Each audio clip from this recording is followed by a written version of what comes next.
तनी कद काम ताहार जो पत रहब नाम एक बार भेंट करा दो न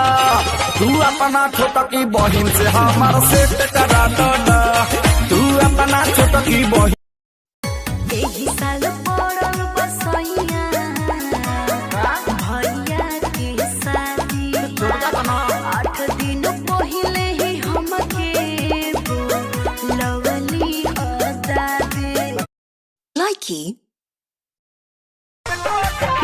दिलवा धड़कता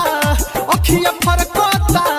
हम तो सोचले नहीं रही ऐसन बात आई रे कल रात हमरा जान के बारात आई रे कल रात हमरा जान मेरे रे करम में बावड़िया लिखा था मेरे रे करम में बावड़िया लिखा था हमारे करम में छुछुनरी लिखाइले चुप रहा अपने बड़ा छुछुला जवानिया पर चोकर छीट दब नाक डुबा के मर जाई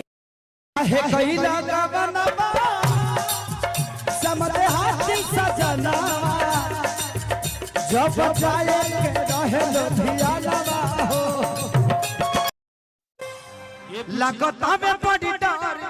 होइला भाड़ा के घर एको बात रउवा से कहतानी रजब लगे कहीं दी घातई देवरवा जेसीबी से कोड़ दी